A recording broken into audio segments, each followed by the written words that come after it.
Tales of Terror and Mystery by Arthur Conan Doyle. The Case of Lady Sannox.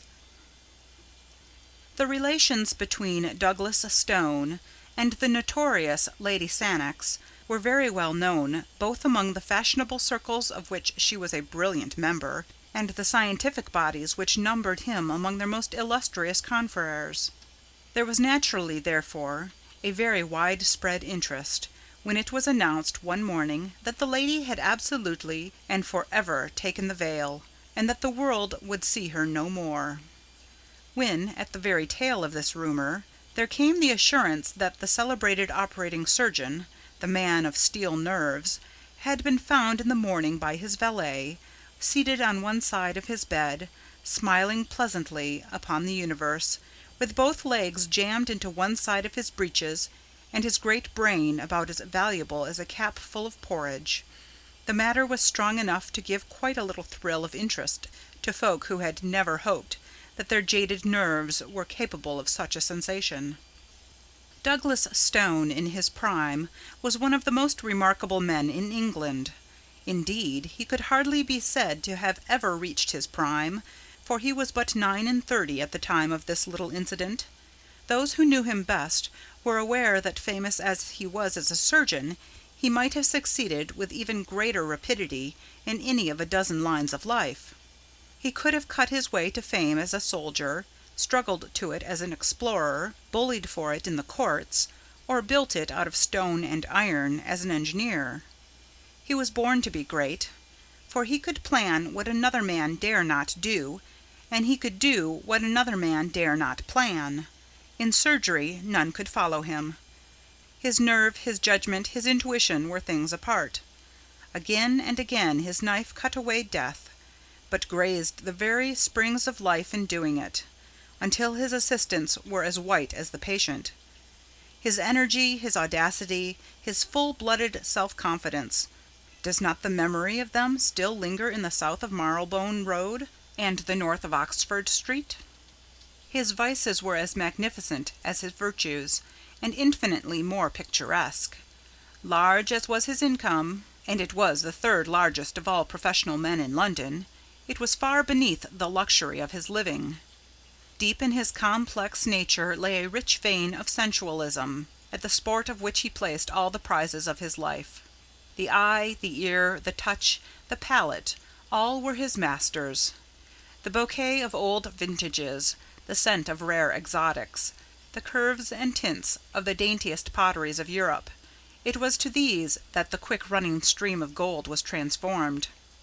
And then came his sudden mad passion for Lady Sannox, when a single interview with 2 challenging glances and a whispered word set him ablaze. She was the loveliest woman in London, and the only one to him. He was one of the handsomest men in London, but not the only one to her. She had a liking for new experiences, and was gracious to most men who wooed her.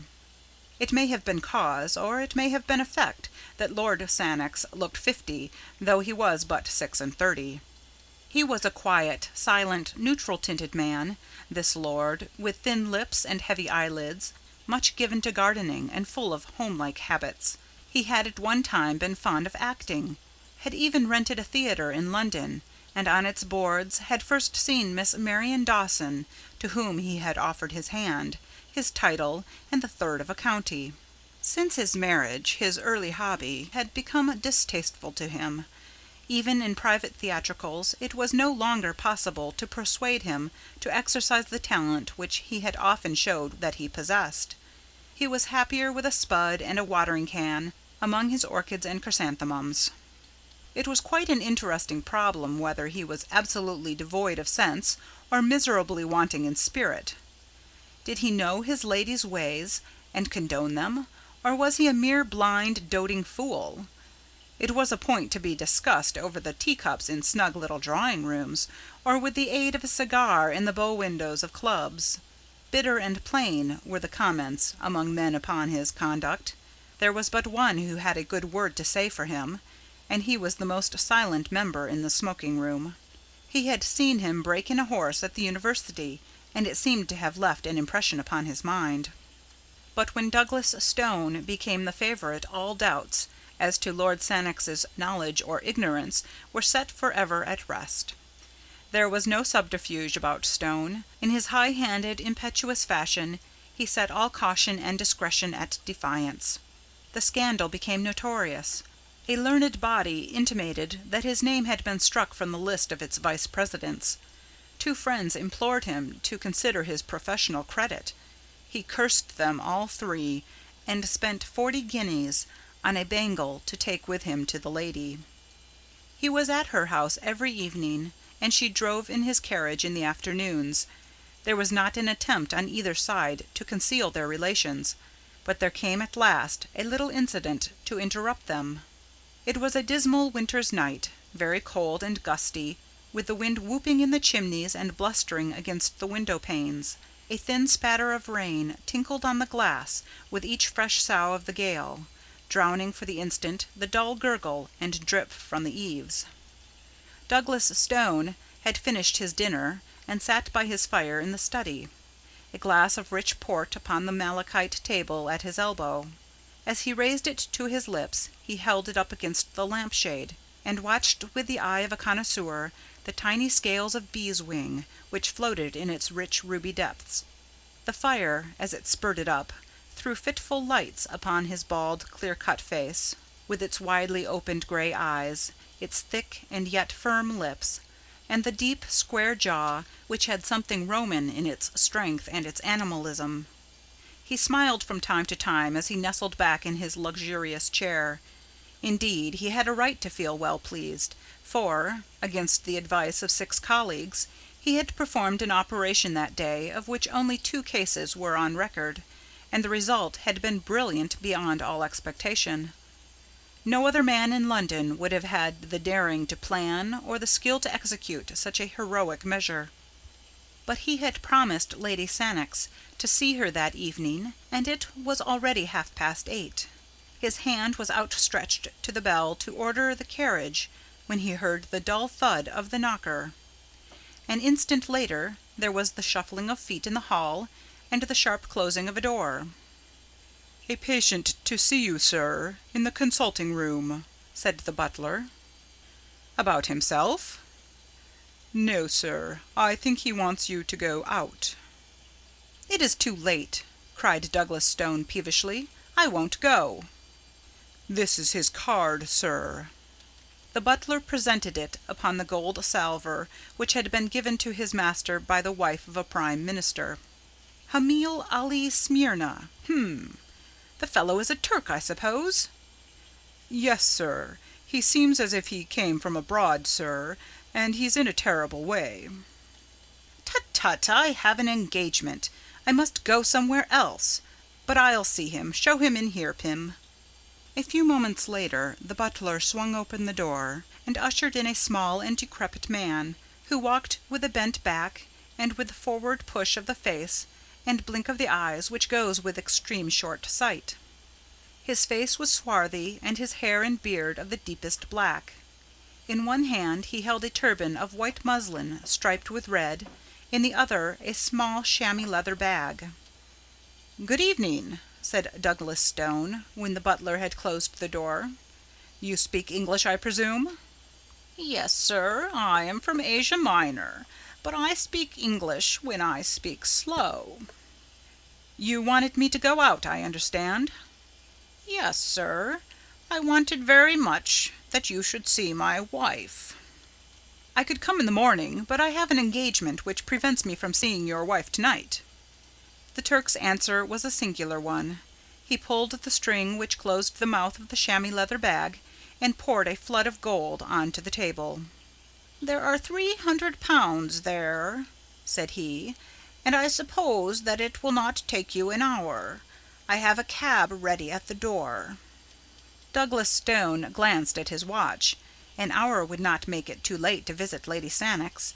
He had been there later, and the fee was an extraordinarily high one. He had been pressed by his creditors lately, and he could not afford to let such a chance pass. He would go. "What is the case?" he asked. "Oh, it is so sad a one, so sad a one. You have not, perhaps, heard of the daggers of the Almohades?" Never. Ah, they are Eastern daggers of a great age and of a singular shape, with the hilt like what you call a stirrup. I am a curiosity dealer, you understand, and that is why I have come to England from Smyrna. But next week I go back once more. Many things I brought with me, and I have a few things left, but among them, to my sorrow, is one of these daggers." "You will remember that I have an appointment, sir," said the surgeon with some irritation. "Pray confine yourself to the necessary details." "You will see that it is necessary. Today my wife fell down in a faint in the room in which I keep my wares, and she cut her lower lip upon the cursed dagger of Almohades."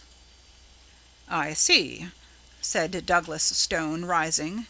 "And you wish me to dress the wound?" "No, no, it is worse than that." "What then?" "These daggers are poisoned." "Poisoned?" "Yes, and there is no man, East or West, who can tell now what is the poison or what the cure. But all that is known I know, for my father was in this trade before me, and we have had much to do with these poisoned weapons." "What are the symptoms?" "Deep sleep, and death in 30 hours." "And you say there is no cure? Why then should you pay me this considerable fee?" "No drug can cure, but the knife may." "And how?" "The poison is slow of absorption. It remains for hours in the wound." "Washing, then, might cleanse it?" "No more than in a snake bite. It is too subtle and too deadly." "Excision of the wound, then?" "That is it. If it be on the finger, take the finger off. So said my father always. And think of where this wound is, and that it is my wife. It is dreadful." But familiarity with such grim matters may take the finer edge from a man's sympathy.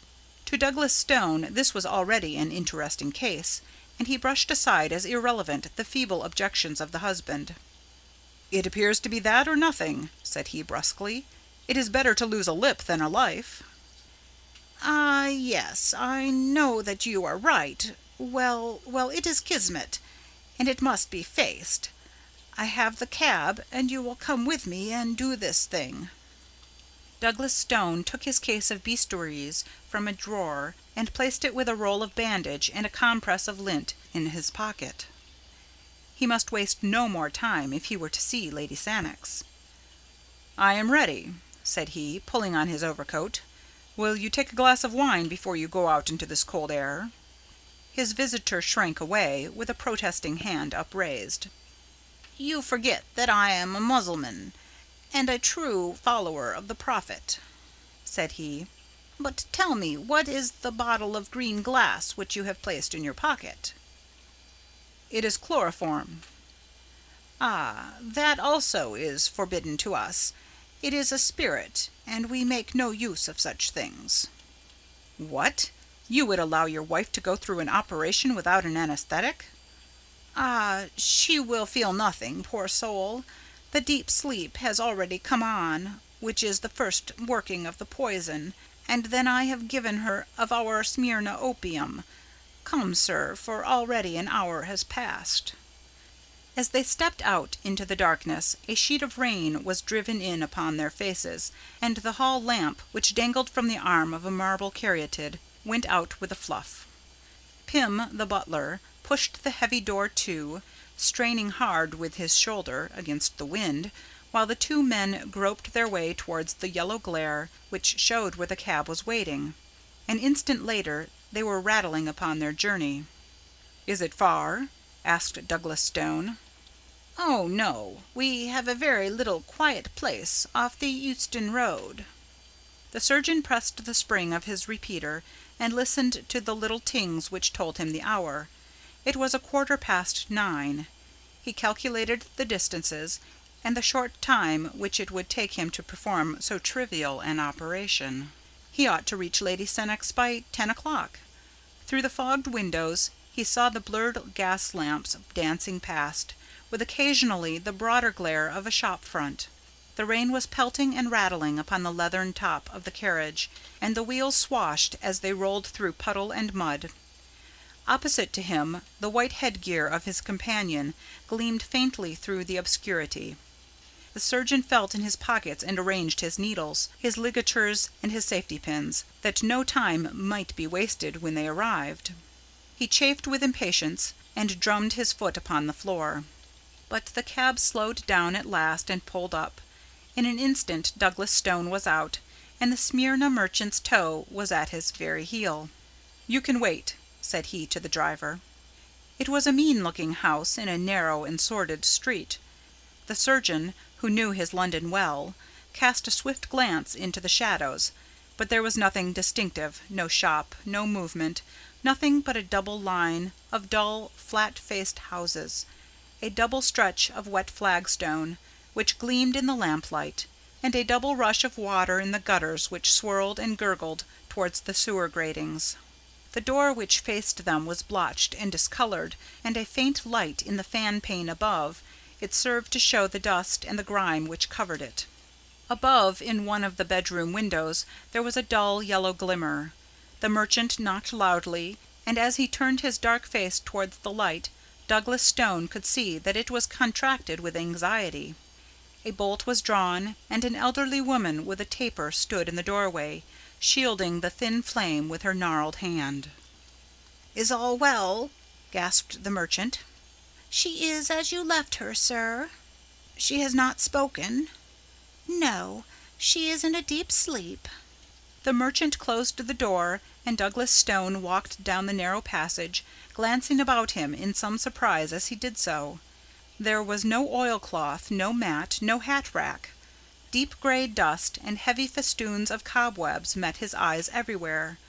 Following the old woman up the winding stair, his firm footfall echoed harshly through the silent house.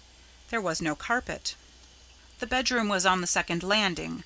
Douglas Stone followed the old nurse into it, with the merchant at his heels. Here, at least, there was furniture and to spare.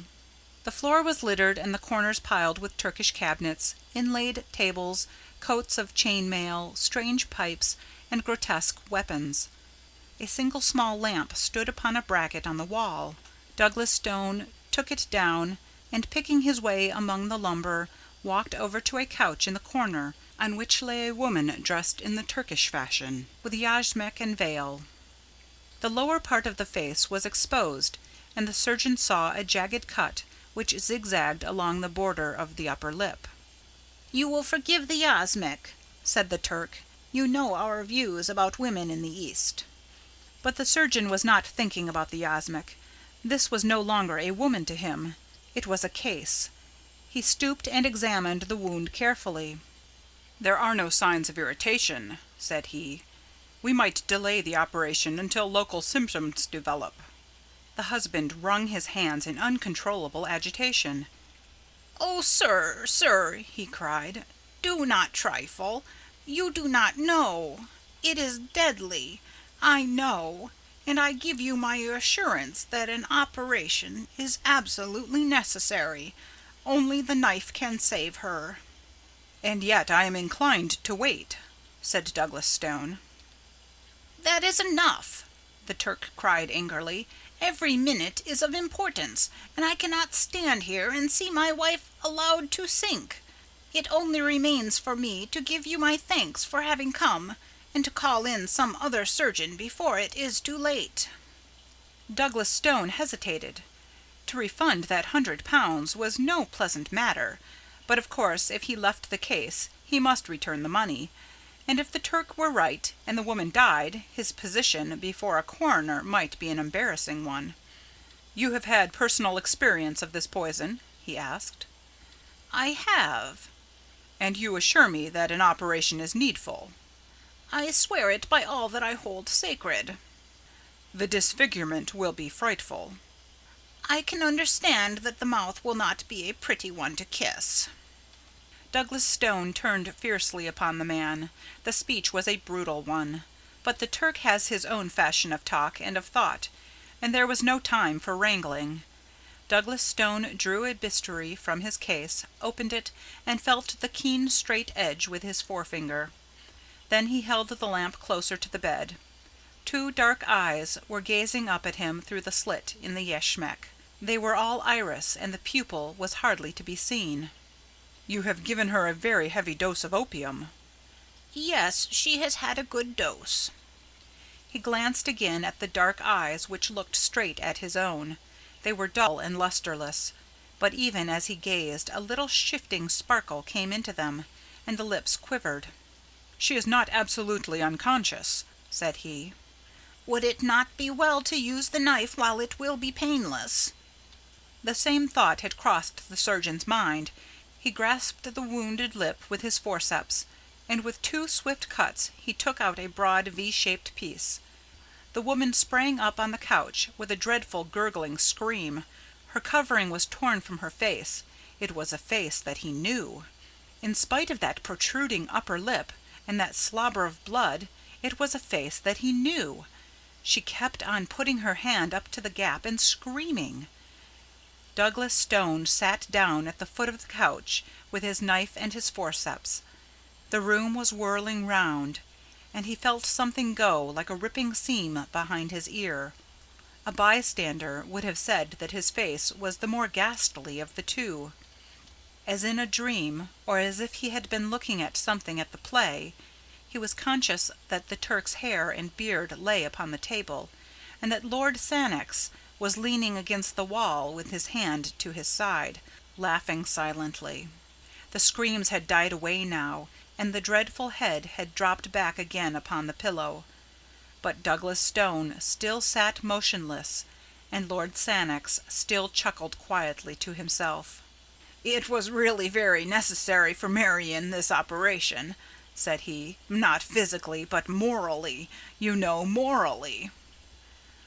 Douglas Stone stooped for yards, and began to play with the fringe of the coverlet. His knife tinkled down upon the ground, but he still held the forceps and something more. "I had long intended to make a little example," said Lord Sannox suavely. "Your note of Wednesday miscarried, and I have it here in my pocket-book. I took some pains in carrying out my idea. The wound, by the way, was from nothing more dangerous than my signet ring." He glanced keenly at his silent companion, and cocked the small revolver which he held in his coat pocket. But Douglas Stone was still picking at the coverlet. "You see, you have kept your appointment after all," said Lord Sannox. And at that Douglas Stone began to laugh. He laughed long and loudly. But Lord Sannox did not laugh now. Something like fear sharpened and hardened his features. He walked from the room, and he walked on tiptoe. The old woman was waiting outside. "Attend to your mistress when she awakes," said Lord Sannox. Then he went down to the street. The cab was at the door, and the driver raised his hand to his hat. "John," said Lord Sannox, "you will take the doctor home first. He will want leading downstairs, I think. Tell his butler that he has been taken ill at a case." "Very good, sir." "Then you can take Lady Sannox home." "And how about yourself, sir?"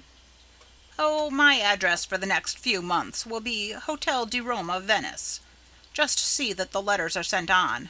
And tell Stevens to exhibit all the purple chrysanthemums next Monday, and to wire me the result."